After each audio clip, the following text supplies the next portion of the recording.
Hi అండి, welcome to Sunitha cooking channel. ఈరోజు మన రెసిపీ తోటకూరతో ఫ్రై ఎలా తయారు చేసుకోవాలో చూద్దామండి. తోటకూర ఫ్రై అనేది చాలా అంటే చాలా టేస్టీగా ఉంటుందండి. ఈ విధంగా చేయండి ఎప్పుడు చేసినా మీరు తోటకూరని. చూడండి, తోటకూరని ముందరగా నీట్గా వలుచుకొని బాగా కడిగి పెట్టుకోవాలి.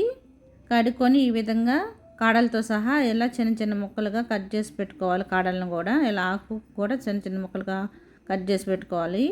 ఈ ఆకుకూరలో చాలా పోషకాలు ఉంటాయండి. ఎప్పుడు ఆకుకూర తింటూ ఉండాలి. చూడండి, దీనికోసం ముందుగా మనం స్టవ్ వెలిగించుకొని ఒక కడాయి పెట్టుకున్నాము. అందులో ఆయిల్ వేసుకున్నాము. ఒక 2 టేబుల్ స్పూన్లు ఆయిల్ కాగిన తర్వాత ఇందులో పోపు దినుసులండి. 1 టేబుల్ స్పూన్ పచ్చెనపప్పు, 1 టేబుల్ స్పూన్ మినపప్పు, 1 టేబుల్ స్పూన్ జీలకర్ర, 1 టేబుల్ స్పూన్ ఆవాలు వేసుకొని అవి ఆయిల్లో బాగా వేగేంత వరకు, గోల్డెన్ కలర్ వచ్చేంత వరకు బాగా ఫ్రై చేసుకోవాలి.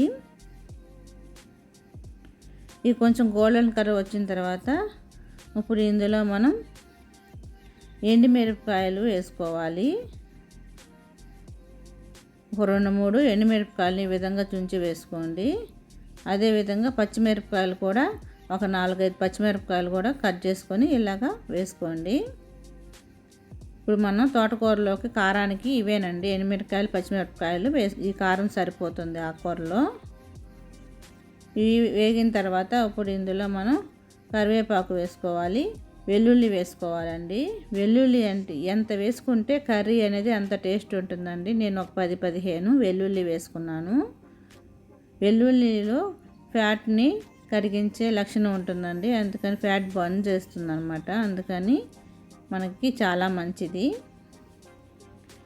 ఇప్పుడు అవి కూడా ఫ్రై అయిన తర్వాత, వెల్లుల్లిపాయలు కూడా ఫ్రై అయిన తర్వాత ఇప్పుడు ఇందులో 1/2 టేబుల్ స్పూన్ పసుపు వేసుకొని ఒక చిన్న ఉల్లిపాయని ఇలా సన్నగా కట్ చేసుకొని వేసుకోవాలి.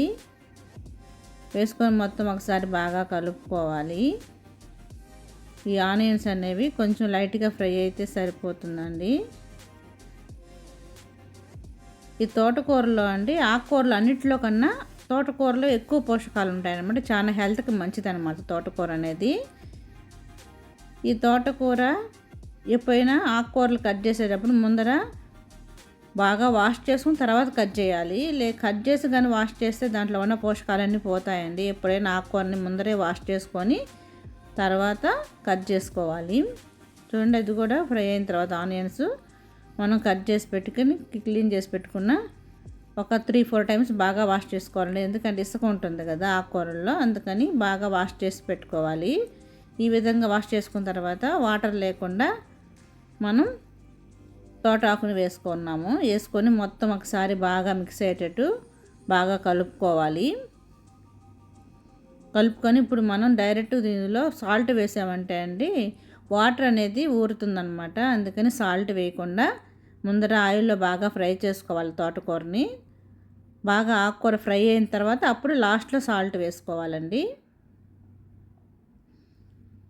ఆయిల్లో బాగా ఫ్రై అవ్వాలి, అప్పుడే టేస్ట్ ఉంటుందన్నమాట ఆకుకూరలకి.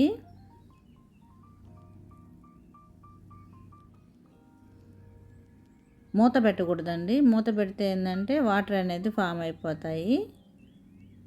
అందుకని మూత పెట్టకుండా ఫ్రై చేసుకోండి హై ఫ్లేమ్లో పెట్టుకొని ఒక 2-3 మినిట్స్ పాటు. తర్వాత మీడియం ఫ్లేమ్లో పెట్టుకొని బాగా ఫ్రై చేసుకోవాలి. కాడలు కూడా బాగా ఉడికేటట్టు ఫ్రై అయ్యేటట్టు. రోటీలోకి కూడా చాలా బాగుంటుందండి ఈ ఫ్రై అనేది. రైస్లోకి కానీ, పప్పుచారులోకి కానీ, సాంబార్లోకి కానీ సూపర్ ఉంటుంది. చూడండి, ఇప్పుడు బాగా ఫ్రై అయిపోయింది కదా తోటకూర. ఇప్పుడు వేసుకున్నాం అనమాట సాల్ట్. నేను సాల్ట్ అనేది ఇక్కడ పింక్ సాల్ట్ యూస్ చేస్తున్నాను. మీరు కూడా పింక్ సాల్ట్ అనేది యూస్ చేయండి. హెల్త్కి చాలా మంచిదన్నమాట. బీపీ ఉన్న వాళ్ళైతే కంట్రోల్లో ఉంటుందన్నమాట బీపీ అనేది.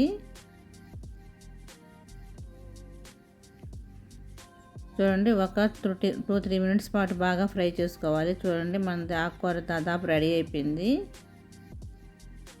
చూడండి, మనకి ఈ కాడ ఉంది కదండి, ఆకుకూర కాడలు ఇవి కూడా సాఫ్ట్గా ఫ్రై అయిపోయాయి.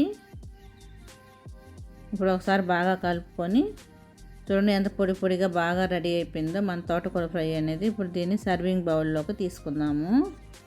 చూడండి ఎంతో టేస్టీగా ఉండి ఆరోగ్యానికి ఎంతో మేలు చేసే మన తోటకూర ఫ్రై రెడీ అయిపోయింది కదా. ఎనీ కాంబినేషన్ అండి. సైడ్ డిష్గా పనికొస్తుంది. మనకి హెల్త్కి కూడా చాలా మంచిదన్నమాట. పిల్లలకు కానీ పెద్దవాళ్ళకి కానీ ఇంట్లో ఎప్పుడు చేసి పెట్టు ఉండండి. Please subscribe my channel.